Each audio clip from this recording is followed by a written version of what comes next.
There's a question that's always on my mind, and that is, what is love? I feel like whatever answer I give to these questions would not be grand enough, would not be sufficient enough, would not do love justice. So I keep thinking about this question. If you have already thought about these questions, then please share your answer with me, because frankly, I am overwhelmed.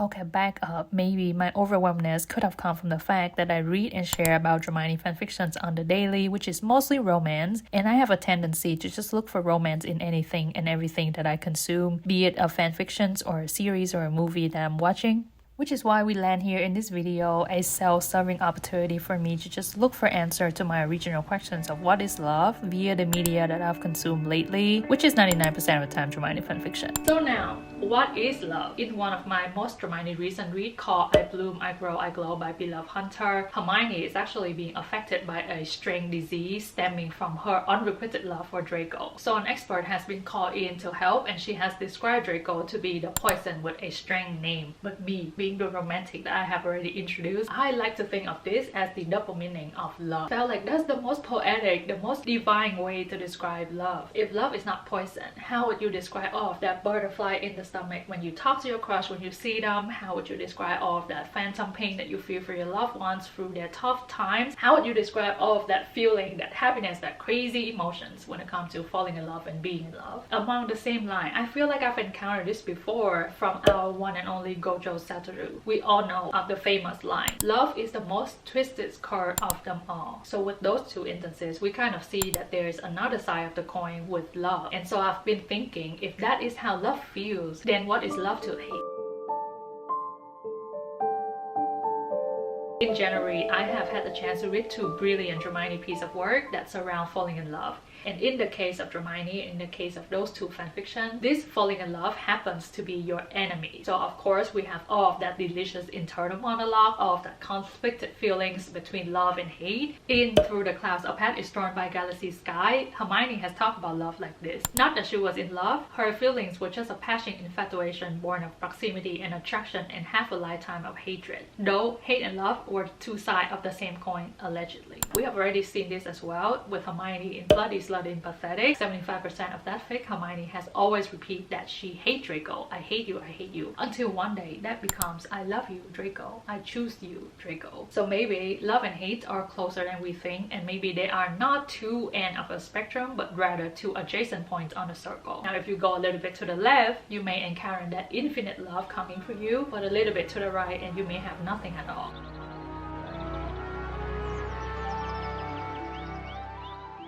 From that circle, I have wondered, would love be just a fleeting moment? Can you pinpoint the moment that you fell in love, the moment that you know you'll be gone, the moment that you know you're done for and you actually fell for this person? I've always talked about the moments in dramione fanfiction, but would the first one be the most important one and the most detrimental one to one's love? In I Bloom, I Grow, I Glow by Beloved Hunter again, the author argued that because Voldemort was defeated by Lily's love for Harry in the First Wizarding War, that has created a cascading effects that affect everyone else in the storyline years and years down the line. Once was enough for a ripple, it was enough for a great wave. So Hermione, Ron, Draco, their entire fates are all intertwined, and that all has to do with the disease that Hermione is being affected. Again, in Through the Cloud, a Path is Torn by Galaxy Sky, Draco has held on to this memory, this single moment of Hermione smiling to him in the library. And that moment was so fleeting and so illogical that he has thought he conjured that memory, but it was that memory that carried him through a dark time in Azkaban. But now that we have that, maybe it doesn't need to be that first one that you held on to, but just a moment somewhere, you know, in that timeline between you and your loved one. One of my favorite ponder when it comes to Harry Potter is wondering what my Patronus would be, obviously, but at the same time, I feel like there's a second phrase to that question as well, and that is, what would be the memory that I use to conjure my Patronus? And I don't think I have an answer for that yet, but we all know that in dramione fanfiction, that Draco and Hermione are each other's memory a lot in many fics that you can find. And this is also true in the two fic that I have featured so far in this video. However, in Through the Cloud, a Path is Torn, fresh out of Azkaban, he doesn't have any memory of happiness strong enough to allow him to be successful at the spell. So Draco has used a daydream instead. And of course, this daydream involved Hermione, but it was the fact that he daydreamed it and he chose her to be in his happy memory. He has said that you were my choice and I choose choose you. My Patronus was actually a choice and not an event that has already happened. And of course, talking about Patronus, it would be a mistake not to mention Hermione's Immanuel and the dragon that she has conjured up. So would that be love, do you think? Would it be that happiness and that yearning so profound, so grand that it allows you to basically quench the darkness around you?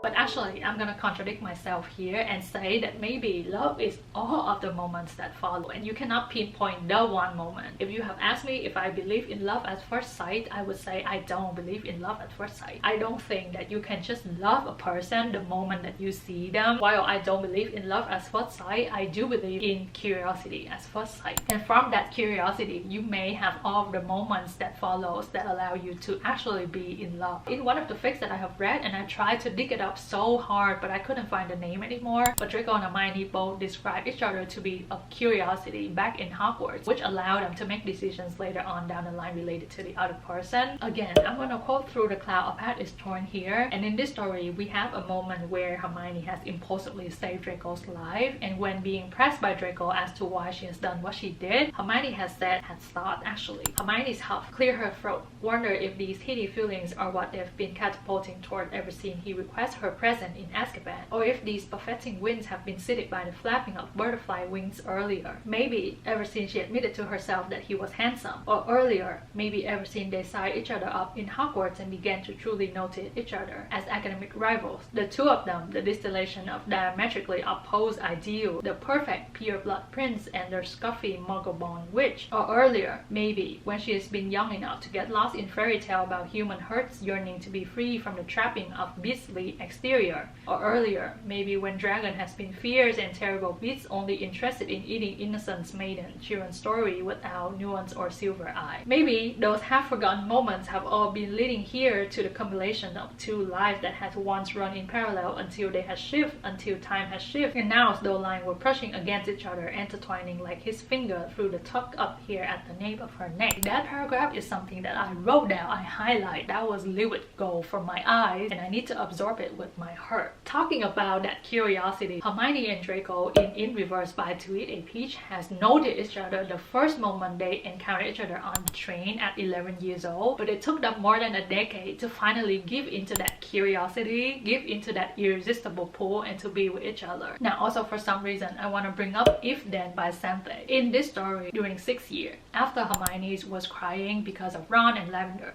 Draco and Hermione actually stumbled upon each other in a very dark corner. So in this moment, for some reason, some butterfly wings flapped somewhere and they decided to truly show each other to the other person, and from that moment on, everything else is fate. So why did they choose to show off their vulnerability in that specific moment? Do you think that it was because of an impulsiveness, or do you think that that was accumulation of all of the moments that they have wondered about the other person before and has finally have that decided fate moment to actually give in? What do you think? Now that we talk about all of the moments that follow and all of that memories that come with being in love, we're gonna tier somewhere that is my favorite. Do you think love goes beyond memories at all? Beyond all of those moments that follow at all? Because I have In Mindbound by a Prophecy Girl. She has wrote, the feelings linger even when the memories are gone. Mental ghosts that continue to torture people long after they have forgotten why they have broken. This was also proved to be true in Chain of Custody by Whiskey Green. We have a Draco who has lost his entire memory of magic of himself. He is in love with Hermione and he was so sure of it. But Hermione, on the other hand, distrusts him because of all of the history that has happened between them. Her memory is intact. So when she tried to tell him that he would regret these decisions when he remembered himself again, he has said, I am myself. You keep inferring that I am not a whole person, but I am. I don't have brain damage. I am not hard of learning. I just don't remember stuff. But I know how I feel about things, and if I say I like your hair, Hermione, then I like it. And that is how I feel. We have the similar details, but taken to another level in Striking Midnight by a Prophecy Girl. In Striking Midnight, Draco actually got his memory taken away from him, and Hermione is approaching him wearing someone else's face because she was using Polyjuice potion. Now, with all of that lies and all of of those layers of travesties on top of each other, Draco still picked Hermione in a sea full of women. Draco doesn't have his memory, and Hermione isn't even Hermione. But the heart wants what it wants. So do you still think that love is all of the moments that follow now, or do you think it's just a feeling?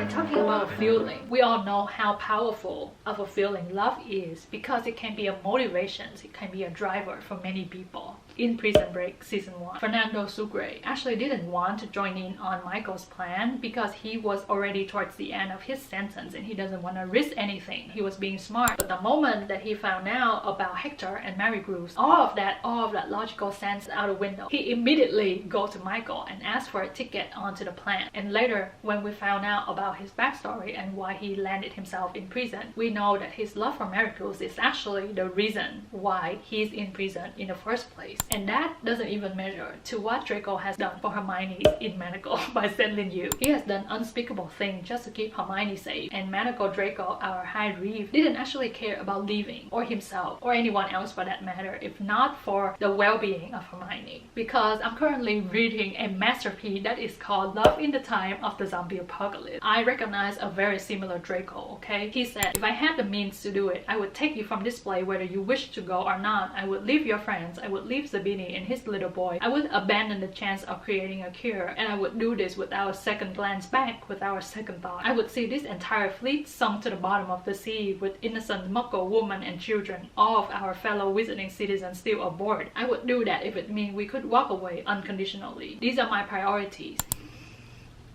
Just to be clear, okay? He would do all of that just to keep Hermione safe, and he really doesn't give a fuck about anyone else for that matter. And now, for some reason, when I was drafting this video and talking about motivations and driver, I thought about Hermione's in Clean by Olivia Blake. And there is one line that I think all of us Hermione fanfiction reader has memorized, etched to our heart. I love you, Harry. I would die for you, but I would kill for him. Okay, so all of that magic about love anyway, it moves you to do things that maybe you wouldn't have done if you're not in love. So coming back to that poison argument real quick, because if that's not poison, what is love? Oh my god, so pretty. So talking about magic, would you give up everything that you have in order to save them? Would you give up your magic if it means you are keeping them safe? Because Draco in Osculum Annum by My Delphi, he gave up his wand for Hermione during that Malfoy Manor escape, and magically the wand actually responded to Hermione's magic even though she's not the owner. Draco gave up his wand, and we already know Lucius doesn't have a wand, so the three of them is going to share one wand of Narcissa, but he gave it up anyway. And now his action reminds me tremendously of Draco in Remain Nameless. And I don't have the exact quote here. Draco had described falling in love as like giving up your wand, giving up your magic with no second thoughts, and having full trust of this person.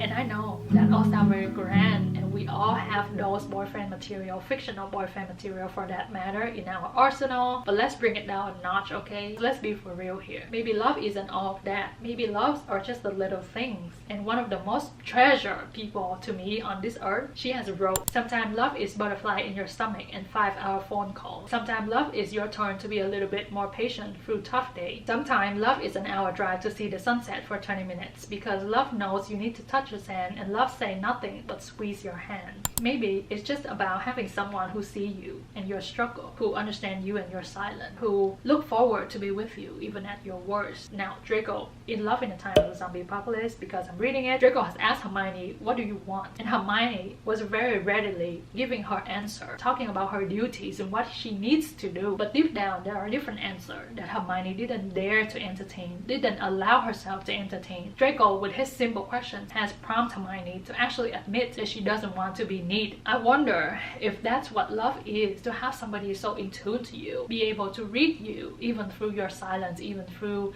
the layers of, you know, your moral compass and the things that you tame down. In the same argument I want to present to you, Mindbound by a Prophecy Girl. In this fic, Draco embarked on a journey in Hermione's mind in order to save her from a coma, and he has encountered many versions of Hermione, from her younger self, her teenager self, to her adult self as well. But the Hermione that Draco fell in love with is the worst version of Hermione according to the other Hermiones in her mind. And Draco fell in love with this broken Hermione, a Hermione that the other Hermione doesn't think to be deserving of any love.